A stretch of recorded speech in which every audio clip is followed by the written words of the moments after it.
بسم اللہ الرحمن الرحیم ایاک نعبد و ایاک نستعین الصلاۃ والسلام علیک یا سیدی یا سندی یا رسول اللہ وعلی آلک و اصحابک یا سیدی یا سندی یا حبیب اللہ۔ السلام علیکم پیارے پاکستان۔ اللہ رب عز و جل قرآن مجید میں ارشاد فرماتے ہیں کہ جو مسلمان اس حال میں مرا کہ نہ اس نے کبھی اللہ کی راہ میں جنگ کی اور نہ جنگ کی خواہش رکھی، نہ اس کے دل میں شہادت کی آرزو تھی، تو وہ ایک قسم کے نفاق پر مرا، ایمان پر نہیں مرا۔ اللہ ربی عز و جل ہم مسلمان ہونے کے ناطے، رسول اللہ صلی اللہ علیہ وسلم سرکار کے امتی ہونے کے ناطے ہم ہر معاملات میں، چاہے دنیا کے معاملات ہوں، دین کے معاملات ہوں، آخرت کے معاملات ہوں، قبر کے معاملات ہوں، تو ہم رہنمائی جو ہے وہ قرآن و سنت سے ہی لیتے ہیں۔ اور اللہ تعالیٰ کا جو فرمان ہے وہ ایک اللہ کے فرمان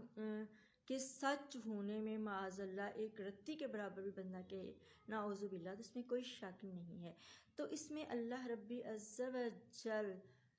کتنی بڑی وعید سنا رہے ہیں ان مسلمانوں کے لیے جو نام نہاد مسلمان ہیں، کلمہ بھی پڑھتے ہیں، روزے بھی رکھتے ہیں، نمازیں بھی پڑھتے ہیں، صدقہ خیرات بھی کرتے ہیں، لیکن کیا کہ اس حالت میں جو مرا کہ نہ اس نے کبھی اللہ کی راہ میں جنگ کی اور نہ ہی اس کی خواہش رکھی۔ پہلے یہ ہے کہ نہ ہی اس نے جنگ کی، یعنی کہ اگر وہ جنگ کی طاقت رکھتا ہے ظالموں کے خلاف، کافروں کے خلاف، تو وہ جنگ کرے، اور جو کسی وجہ سے جنگ کی کیفیت جو ہے وہ اس کی باڈی یا اس کی صحت جو ہے وہ نہیں افورڈ کر سکتی، تو خواہش رکھے جنگ کی، کہ نہ اس کے دل میں جنگ کی خواہش تھی کبھی۔ اللہ تعالیٰ فرماتے ہیں کہ نہ اس نے خواہش رکھی اور نہ کبھی جنگ کی،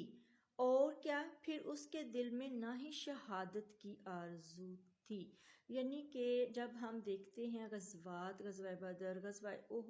غزوہ احد میں 70 صحابہ اکرام نے جام شہادت جو ہے وہ نوش فرمایا، اور یہ ہے کہ صحابہ کو شہادت کی ایک شوق ہوتا تھا، ایک لگن ہوتی تھی، تمنا ہوتی تھی، آرزو ہوتی تھی کہ وہ اللہ کے راستے میں شہید ہوں، اپنی جان دیں، اپنی جان کو قربان کریں، اور پھر جو اللہ تعالیٰ نے قرآن پاک میں شہداء کا ایک خصوصی پروٹوکول رکھا ہے تو اس کے وہ حقدار ہو جائیں، اور سب سے بڑھ کر اللہ اور رسول اللہ صلی اللہ علیہ وسلم کی رضاؤں کے حقدار ہو جائیں۔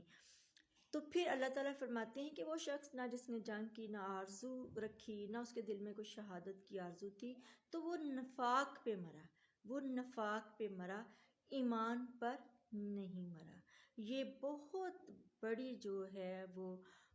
بدبختی ہے اور بہت بڑی بدقسمتی ہے ان لوگوں کے لیے کہ جو اللہ تعالیٰ معاف فرمائے کہ کافروں کے خلاف جو ہے، ظالموں کے خلاف یا منافقوں کے خلاف لڑتے تو نہیں ہیں، نہ جنگ کرتے ہیں، نہ خواہش رکھتے ہیں، نہ شہادت کی آرزو رکھتے ہیں، تو پھر وہ ایمان پر نہیں مرتے، یعنی وہ جب مرتے ہیں تو وہ منافق ہوتے ہیں، وہ مومن نہیں ہوتے۔ مومن ہونے میں اور مسلمان ہونے میں زمین اور آسمان کا